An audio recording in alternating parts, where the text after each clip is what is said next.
कथा सुननी है? हाँ। आप सोचते रहोगे कि इसके बारे में कब बात होगी, मैं शुरू में ही बात कर लेता हूं। Kunal Kamra हेकल्ड Arnab Goswami.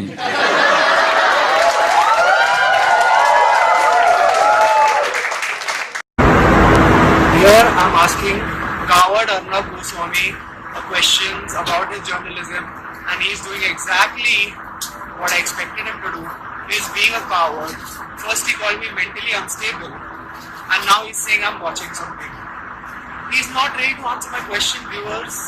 Viewers today want to know if Arnab is a coward or a nationalist. Arnab, this is for national interest. I am part of the Tugre narrative. You should deflate me. You should take enemies of the state down. You should make sure that the country is in safe hands of Narendra Modi. You should fight against dynasts like Rahul Gandhi, who I support on 10th Tughlaq Lane. Arnab, you should have a reply, Arnab. Arnab, are you a coward or are you a journalist? Are you a coward or are you a journalist or a nationalist? Who are you, Arnab? Who are you? Tell me, Arnab.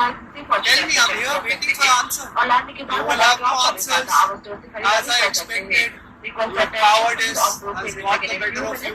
I wanted to have a conversation with you politely, but you do not deserve my politeness. You know, you do not deserve my politeness. And this is not for you. This is for Rohit Vemula's mother, who's cast you up discussing on your fucking show. I know this is not allowed. It's fine. It's fine if it's not allowed. I'll go to jail for this. But this is for Rohit's mother. And go fucking find time and read that 10-page suicide letter that Rohit wrote, so that you have some emotion or some heart, or you just become human. Just become human. Do that in your free time, you nationalists. इस सज्जन को क्या तकलीफ है भाई? क्या तकलीफ है इनको?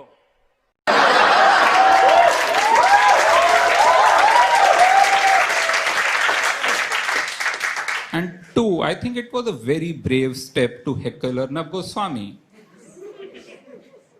उस बंदे की कोर कंपिटेंसी में घुसा है।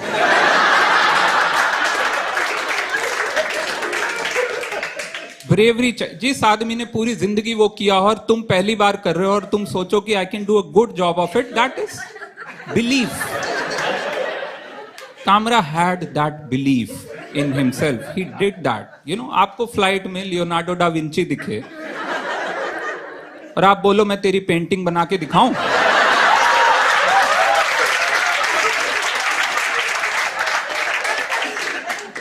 कामरा ने वो किया।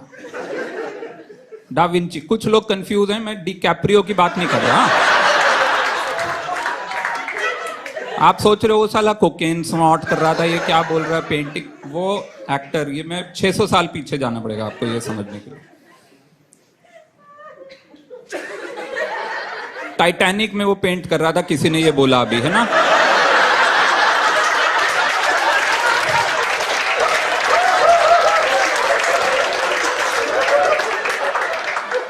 कौन है आप? अगली इंडिगो फ्लाइट कब ले रहे हो? मैं आऊंगा टिकट लेके आपको, उसमें मैं ऐसे ही हेकलिंग के सेट में मेरे को हैकल कर रहे हैं।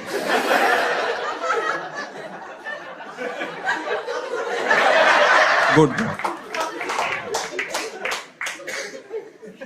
पर ब्रेवरी चाहिए। और फिर भी लेकिन डिबेट बढ़ता गया, लोगों ने बोला पोलाइटनेस होनी चाहिए ना, बात में पोलाइट होना चाहिए था, उसको बात भी करनी थी तो थोड़ा पोलाइट हो जाता।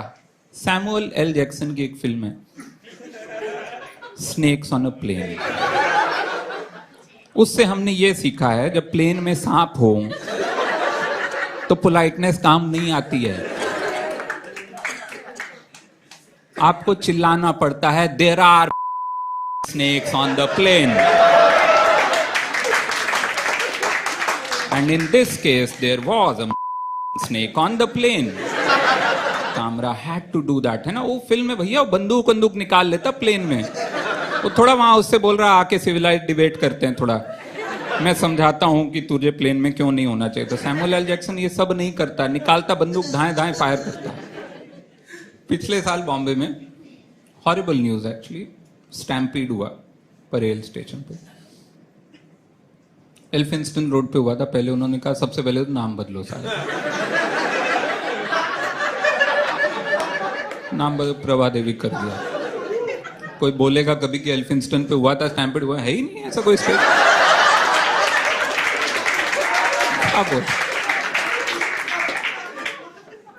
आप कुछ भी ऑल्ट न्यूज को आना पड़ेगा बीच में समझाने।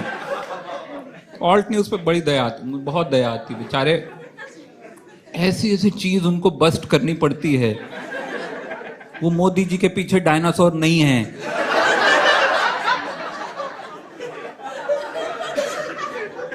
ये सब उनको बस्ट करना पड़ता।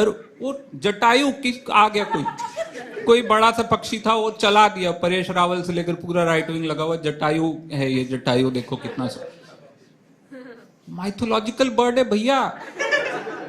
अब साले तुम घोड़े को 4 कलर मार के बोल दोगे कि ये साला यूनिकॉर्न घूम रहा है यहाँ पे।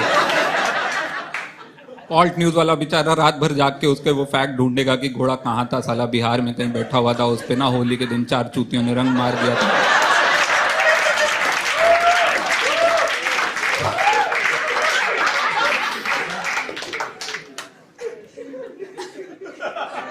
एल्फिंस्टन रोड पे हुआ स्टैम्पीड।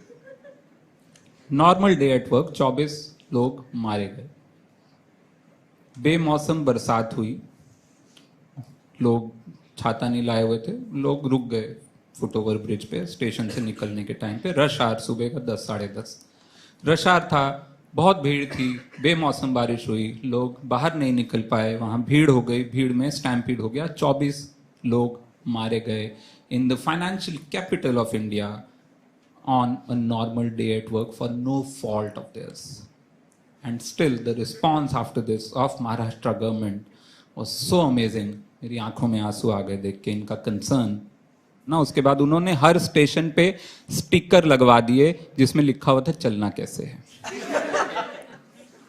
स्टेशन पे लिखा हुआ था रेलिंग पकड़ के चलें।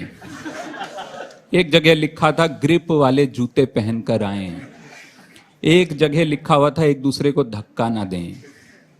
लेकिन मेरा फेवरेट स्टिकर था अंधेरी स्टेशन पे लगा हुआ। अंधेरी स्टेशन में प्लेटफॉर्म नंबर 4 की सीढ़ियों पे स्टिकर लगा था एक टाइम पे एक ही पैर उठाएं।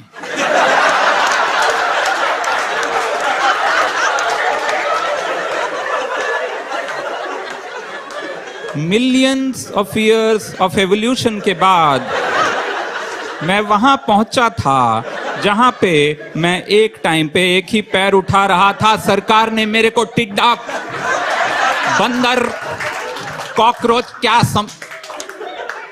सरकार ने क्या समझा है मेरे को? ये क्या चल रहा है? ये किस तरह की एडवाइस है?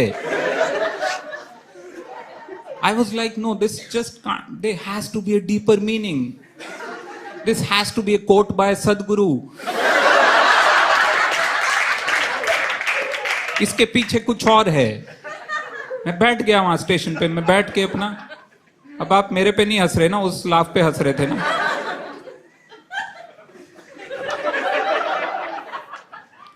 मैंने सोचा इसमें कुछ और मीनिंग होगा। Seriously just can't be a simple thing कि यार एक टाइम पे कि पैर उठाओ। मैं वहां बैठ गया जैसे गौतम बुद्ध बैठ गए थे बोधि वृक्ष के नीचे और 12 साल में उनको बोधिसत्व प्राप्त हो गया था। मुझे लगा डेफिनेटली मैं इसको बार बार पढ़ता रहूंगा तो I actually reach the deeper meaning. और मैं वहां बैठ के पढ़ रहा हूँ एक टाइम पे एक ही पैर उठाएं, एक टाइम पे एक ही पैर उठाएं। मेरे पीछे भीड़ लग गई, लोग, क्योंकि स्टेशन रश आवर में बैठा हुआ हूँ सीढ़ियों पे। लोग बोले हट जा भैया स्टैम्पीड हो जाएगा। मैंने बोला सिंपल है यार, एक टाइम पे। यूपी में फर्रुखाबाद नाम की जगह है, वहां पे हुकुम सिंह नाम के एक बंदे का बैंक अकाउंट था एसबीआई में, और एक और हुकुम सिंह उसी डिस्ट्रिक्ट में था, एसबीआई में उसका अकाउंट था। समहाउ दोनों हुकुम सिंह के बैंक अकाउंट फ्यूज हो गए। एसबीआई में लंच आवर में ऐसा हो सकता है, हो गया, बस हो गया। उसमें एक हुकुम सिंह पैसा डाल रहा है, वो दूसरे के अकाउंट में जा रहा है, वो निकाल रहा है, ये डाल रहा है, वो निकाल रहा है। बहुत देर में जब पता चला, वो हुकुम सिंह से पूछा गया कि भैया आपको क्या लगा पैसे कहां से आ रहे हैं? बोला मुझे लगा मोदी जी दे रहे हैं।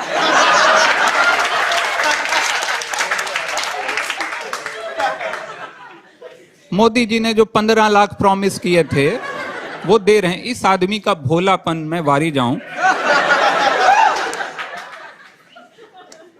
उसको लगा मोदी जी ने जो 15 लाख प्रॉमिस किए हैं वो ऐसे 200, 250, 500 के इंस्टॉलमेंट में दे रहे हैं। मोदी जी वो 2 बीघा जमीन के बलराज साहनी हैं जो दिहाड़ी में रिक्शा चला रहे हैं और सोच रहे हैं आज 200 मिला है, आज 200 ही दे देते हैं हुकुम सिंह को। कुछ तो बेचारा वेट कर रहा वहां पे। आज कोई नहीं, आज 272 रुपया ही हम दे देंगे। लेकिन वो दूसरे हुकुम सिंह से किसी ने नहीं पूछा कि तेरे को क्या लगा, तेरे पैसे कहां जा रहे हैं भाई। फाइनली जब पूछा गया वो बोला मुझे लगा नेहरू जी निकाल रहे हैं।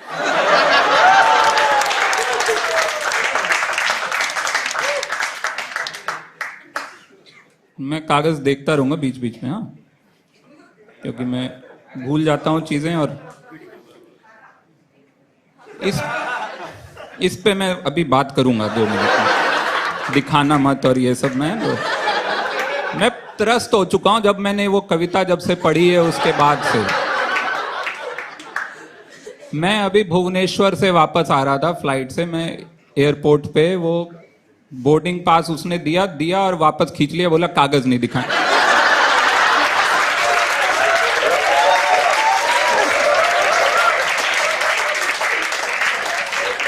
मेरे हाथ में कहीं लोगों को कागज दिख जाता है ना, वीडियो में फोटो में कागज दिखा रहा, तेरे शो में हम टिकट नहीं दिखाएं। अरे यार,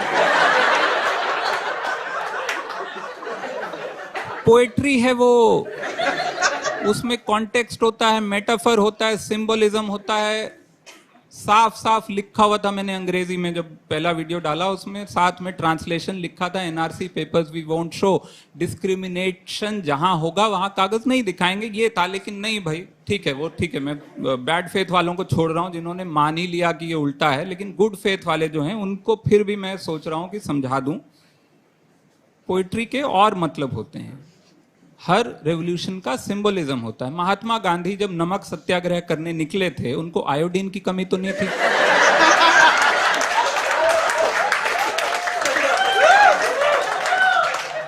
जो लोग लाख लोग उनके पीछे पीछे चले थे, वो ये सोच के तो नहीं चले थे कि 10 ग्राम नमक मिल जाएगा। आ गया औकात पे तू वोट की तलाश में, नाराजगी देख जमाने की, किसान भी सर उठाएगा। आएगा अपना टाइम आएगा, हमारे जैसा मतदाता तुझसे न फंस पाएगा। ये गरीबों का ज्वाला तेरी कोठियां पिघलाएगा। इतना तूने खाया है और कितना अब तू खाएगा। नीयत तेरी खराब है फिर भी ख्वाब दिखाएगा। वोटर तेरा बाप, उसके आगे हाथ फैलाएगा। अब चैन से तू जीने दे, कुछ ना मंदिर मदीने में, मर्ज नहीं है जीने में, गुस्सा भरा है सीने में। कुर्सी तेरी छीनेंगे चुनाव के महीने में। क्यों? क्योंकि अपना टाइम आएगा, तू नेता बनकर आया है पर नोटा लेकर जाएगा। अपना टाइम आएगा, अपना टाइम आएगा, अपना टाइम आएगा, तू नेता बनकर आया है पर नोटा लेकर जाएगा।